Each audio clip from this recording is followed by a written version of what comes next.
Hello family, this is African Esquire and I'm here with a new video. Today's video is going to be called The Assassination of Nipsy Hussle. And if you don't know, because some people are all over the world, maybe you don't know who Nipsey Hussle is, but although this has been all over the news, so, and all over the internet, so I feel like by now we all should know. But Nipsey Hussle was really just, to me, the most diligent activist in hip hop that has ever existed. I personally, maybe I don't know of a rapper, but I personally have never heard of a rapper who has done more for the black community than Nipsey Hussle. And I understand we have people who have had major impacts, people like Tupac or whatnot, Public Enemy, people who have put out very positive messages way before this rapper Nipsey Hussle has. But at the same time, when you look at action, when you look at someone actually not just getting on a mic and saying, oh, do this, do that, oh, black man do this, black man do that. When you actually look at a rapper who actually turned those words into action, I have never witnessed someone who has taken that much action as Nipsey Hussle. From way back, just from his ideas about charging $100 per album, trying to get black ownership, from his teachings of basically black empowerment, that the black community control their own resources, and actually not just preaching that we control our own resources, but actually doing a documentary. I believe it was like last year he did a documentary on buying back his own block and trying to encourage people to buy your own block, buy your own neighborhoods, own real estate, own property. This is some of the stuff he's done. He also had a STEM program. He started a STEM program inside of a Los Angeles neighborhood. He was going to do a documentary on Dr. CB. Most of us know. This is someone who put action behind words. He wasn't just talking about activism. And don't get me wrong, some people, I'll take it if that's all you're good at, or if that's all you can do at the moment is talk. I'd rather you talk something positive than talk something negative. But at the same time, it was so refreshing to see someone who actually put action behind it. Because of that, he wasn't just a rapper to me. I honestly think he was a revolutionary. Because revolutionaries, it's, to me, you're not a revolutionary is if you're only trying to put words out, but you're a revolutionary if you're actually trying to start and incite change. And he was someone who was trying to incite change. This is someone who was trying to get the black community to wake up. Similar to Pac. Pac was a revolutionary not because he just talked that talk, but because he actually did what he can to actually try to inspire the youth to make a change in neighborhood. And that's what makes someone not just a rapper. That's what makes someone transcend hip hop, transcend that culture into a global black African culture. There's also someone who was a continental African. I believe his father was from Eritrea, is that how you pronounce it? But he never let that divide him from being an African in America. You never see him differentiate himself from that. And I think that's a model example of the fact that we should not allow these distinctions, these built stops, these colonial identities that we've been given. Negroes, that's a colonial identity. Nigerian, that's a colonial identity. All these things were created by white supremacy. He was an example of someone who's seen himself as a global African. So rest in peace to him. I want to talk about his assassination, and I'm going to go a little bit into the conspiracy. Not to say that everyone has to believe the conspiracy, or not to try to make the case for the conspiracy, but there is a conspiracy that is surrounding his death that I think should be talked about. And I'm not saying this is 100% what happened. I'm not saying it's not what happened. It's just really suspicious to me, the way that he went out, in that, I believe it was a month ago, there was like this big press release that he was going to be doing a documentary on Dr. CB. And Dr. CB was a Pan-Africanist, herbalist, holistic doctor who there's a lot of evidence that he actually was able to cure a lot of diseases that the medical industry has deemed to be uncurable. For example, herpes, AIDS, a lot of those diseases, that lupus, he was able to cure. So he was going to do a documentary on this person.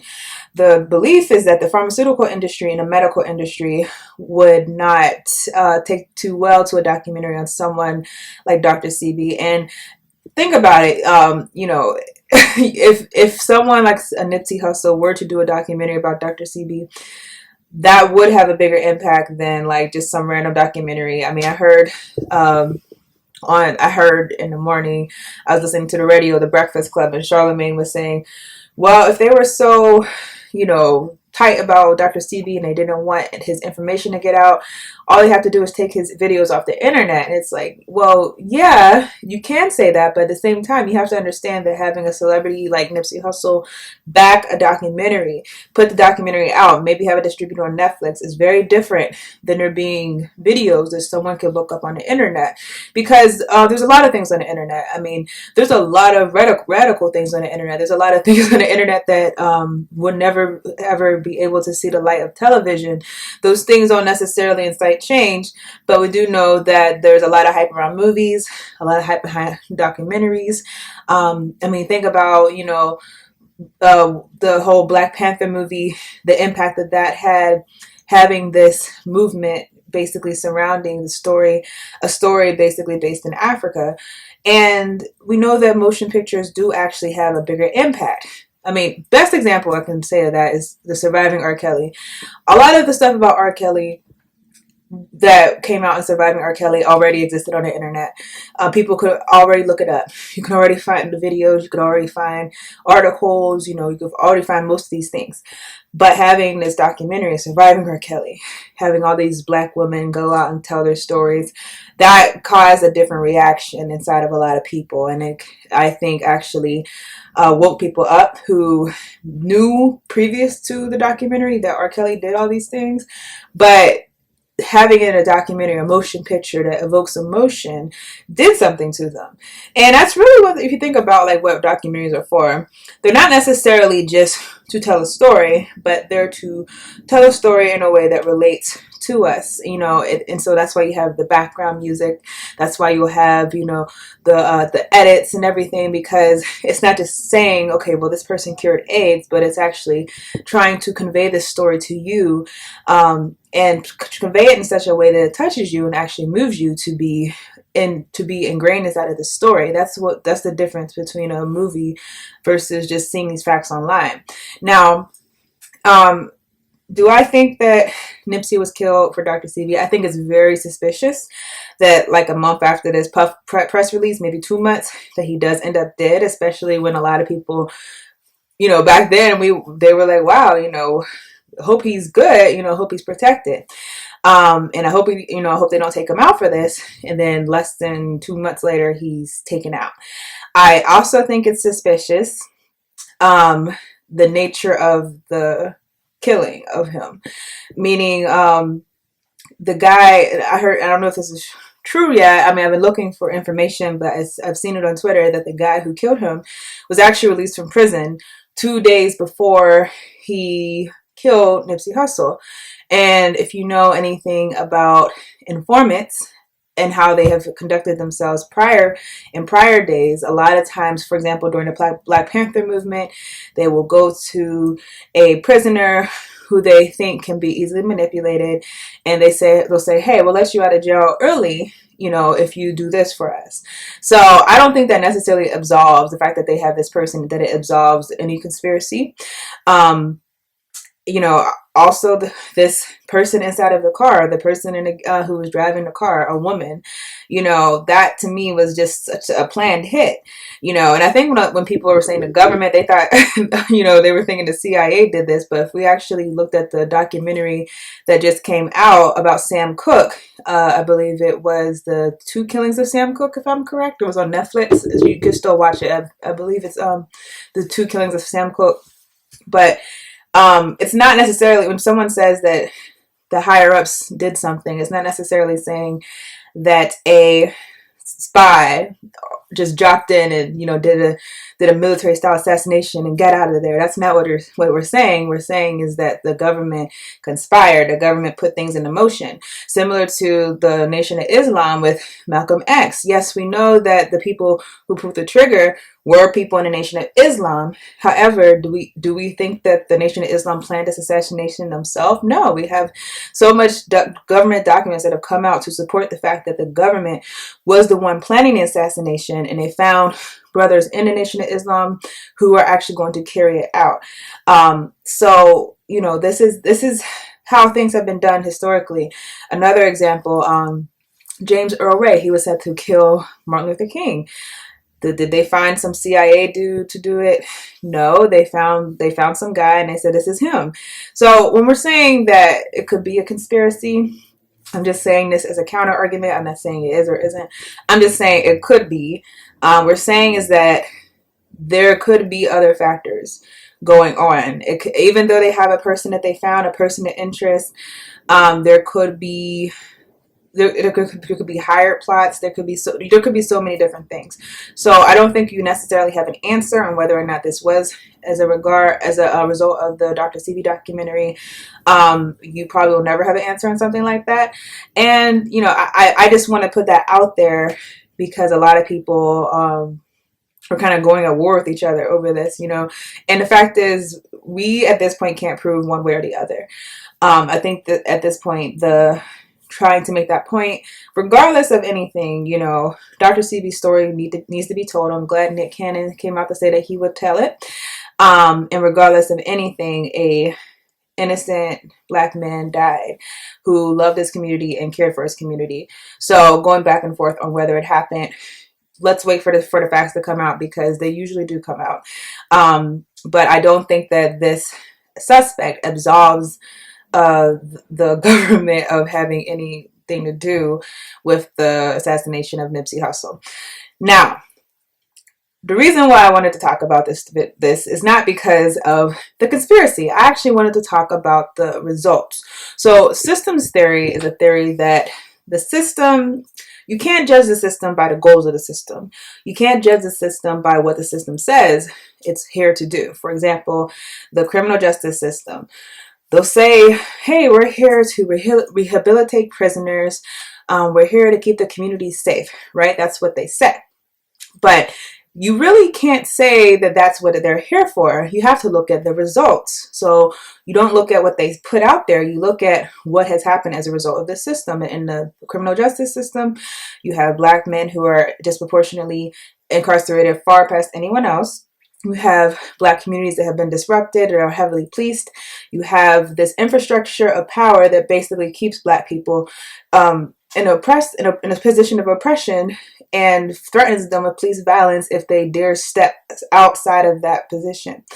Now, I would say these things I just listed, just off of the top of my head, and there's so many more things that happen as a result of the criminal justice system. But I would say these things that I just listed are what the system was created for. Not what the system says they're created for. They'll tell you that they were created for rehabilitation, and they'll tell you that they were created for keeping communities safe. But we know that they do not keep our communities safe. We know that they do not rehabilitate prisoners. We know that the criminal justice system, however, does incarcerate Black men far more than anyone else, and Black women also. We know that the criminal justice system has torn apart Black families, that has led to the over-policing of Black communities, and therefore that is what it was created for. The systems theory would say that the results is what tells you what the system was created for. Now, I'm talking about this because regardless of this, if Nipsey was assassinated by the government or whoever, the result is something that we should be more concerned with. So what am I saying? I think a day or two ago, Nori the rapper, he put out a video basically saying that Nipsey Hussle was trying to keep it real. He was trying to keep it real by not leaving the Black community. He opened a store inside of his old neighborhood. He did not go over to Melrose. He did not go over to Malibu to open a store. And he stayed inside of his community. But that is what ended up getting him killed. Therefore, keeping it real, thus staying in the Black community, is actually not the way that we should be doing things. And again, I was listening to the Breakfast Club this morning, And they had a whole, session where they're basically saying, well, is keeping it real good, or should we keep it at a distance, basically? And a lot of people are now saying, as a result of this, that Black people should keep it at a distance. And I'm very sure that the fact that this man was killed in such a way in his own community, that they're saying that he was killed by someone who, was just someone he had beef with while he was just, at the store that he built in his community to help the community. I'm pretty sure that this is going to deter any other rapper from having a presence in the community. I'm pretty sure, even for the positive rappers, that they're going to be scared to be in their community. And I'm pretty sure that this is going to reinforce the notion of individualism inside of the Black community. And these are things that we have to be very wary of. These are things that we have to make sure that we don't fall into. Don't get me wrong. By all means, protect yourself. By all means, don't be out here by yourself. By all means, don't make yourself a target. At the same time, if the message now is that Black men, you are safer if you stay with the whites, you are safer when you do not engage with your people, you are safer when you insulate yourself from anything having to do with the Black community, then that is not the way that we should be going about this. If anything, we should understand that there are risks wherever we go because we're Black in America. So you're at risk for obviously being a victim by your own people because of crime in our communities, but obviously you're also at risk whenever you go into that white community and seek to integrate there, because there's a whole police system that looks at you as a target and looks at you as a criminal. So this idea that we're protected by capitalism whenever we disappear from the Black community and merge into the mainstream, it's a fanciful idea. It's an idea that has been perpetuated continuously to our people, that the best thing for African people is to basically leave our roots, leave our places, and try to integrate into white communities. And again, I understand that if you're famous, if you're a celebrity, you probably don't have the same protection, and you probably need a lot more protection to go back to your communities, and you probably just don't feel like you should be going back because you do feel like a target. But this is to say, first of all, that a lot of people have gone back to their communities, even with the narrative that has been pushed out there by the officials that this individual was actually someone who Nipsey had beef with. You can have beef wherever you go. You can have beef inside of a nice neighborhood. You can have beef outside of your city. You can have beef in your city. So I'm saying this to say we have to be very careful about the way that we talk about these things. We have to be very careful about the way that we proceed, because the ultimate goal of the government, the icing on the cake, they already got a Black man out of here who rode for the Black community, that was educating people on economics, educating them on trying to keep the Black dollar in the community. They already got him out of here. They got a positive figure out of the community. But the icing on the cake would be to get other people of influence to feel like they cannot walk the streets of their own communities, that they cannot reach back and actually have a real tangible presence in a community. That is the ultimate goal.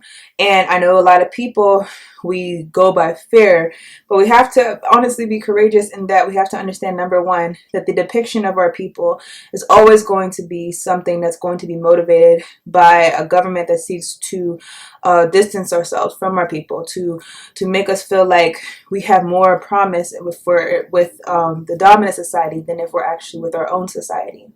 So that's just something I wanted to bring up, is that don't let, if anything, I really feel like with Nipsey's death, the last thing he would have wanted was for his death to be a rallying cry that we should not mess with other Black people, a rallying cry that we should not have a presence in our community, a rallying cry that we should leave the Black community and have nothing to do with it. To me, that's a complete disservice to everything that he did. However, we should recognize that regardless of if he was killed in the streets or not killed in the streets, regardless if he was killed by this guy, Eric Holder, or if there was some powers that be at hand. That this is not something that is done because he was someone who was just in the community. He was basically a victim of a number of factors. He would have been a victim of a government conspiracy, or he would have been a victim of an individual beef that could happen anywhere. So don't allow them. Don't allow the media. Don't allow some of these celebrities who already were scared to go back to their community and they don't want to have a presence there regardless. Don't allow them to drive the dialogue that the best thing for you to do as a Black entertainer is to stay away from Black people. If anything, Black people, we have to have strong connections to our community, but we also have to fix certain things in our community. Someday I'm going to talk about my real thoughts on Black violence, because the more you kind of analyze it, Dr. Amos Wilson had a really good book, called Black on Black violence. You analyze it from a psychological standpoint, and you understand that it's not just Black people hating on Black people, but you understand that Black on Black violence is a direct result of living inside of a white supremacist government, and the psychological mindset that people adapt to from living inside of that white supremacist government. So the more that we understand ourselves, the more that we can actually heal ourselves. That's when we make our community safer. Don't allow people to have you scared of your own people. Don't allow people to draw this picture of your community that they're just bloodthirsty. There's a lot of factors that go on to why Black people kill Black people disproportionately to other people. And it should be acknowledged. I'm not some of those people who say, oh, these are just crimes of proportionality. To me, these are all symptoms and effects of white supremacy, and it's really showing of the toll that white supremacy has had on our people. So to close, again, rest in peace with Nipsey Hussle. Let's keep his memory alive, not by telling ourselves that, when I get my money, I'm leaving, and I ain't never coming back, or I'll be at a distance. Let's keep his memory alive, but saying that, there's some things that are wrong with us, and there's some things that need fixed. So what do we do to fix it? That should be our biggest question. Not how do I keep me and mine's good. Not to say that you shouldn't be protecting yourself, but to say that we should first figure out what needs to be fixed. And if it's fixable, and I think it is fixable, then we have an opportunity to change something in our community instead of running with our tails between our legs because we're told that we can't change the Black community, because we're told that we can't be with our own people, and we're told to disengage. Always remember, I'm learning this now because I'm doing a lot of research on past forms of racism, particularly with children, and the biggest goal of the government was to convince children and families and people that they should not think collectively, but that they should think individually. And so when we talk about individualism, we have to acknowledge that just like capitalism, individualism has been taught to us. It's not, there's no individualistic historical African society. These are things that have been taught to us. These are things that we have learned, and it's not natural to us. So this idea that I just got to think about me, I just got to protect myself, that's actually not innate in us. This is something that has been taught to us. So our first issue has to be, how do we fix the problem? How do we fix the problem? How do we fix the problem in a way that makes the most sense? Then after that, we can start saying, okay, these are the ways that we can do it now. These are the ways we can do it later. This is the way we can do it to preserve our lives and the most lives. And these are the ways that, we're going to have to do it that might be more dangerous than other ways. But the first issue always has to be, how do we save the community? If you think you can save the community from a distance, save the community from a distance. But if you think you have to be there in a community and be a strong voice in a community for the kids to see, then be that strong voice. Although Nipsey was killed, I personally believe that he, by doing things the way he did it, by being present in the Black community, I think he saved a lot of people. It saved a lot of lives. A lot more lives than most of us will ever save. A lot more lives than these celebrities who, they stay in their own, they stay in the white community, but they send a check, you know, to some after school program. They didn't even check to make sure the after school program's legit and how they're distributing the money, but they just send a check to the after school program and say, okay, I've done my charity today. I honestly think that he saved more lives than all those people by being present and being there. So again, let's keep his legacy alive and not use this as a way to further divide us and further scare us, because sadly, not white people aren't the only ones scared of black people, but a lot of black people are scared of black people too. So those are my thoughts on this. I would like to hear yours too, and I'll see you on another video.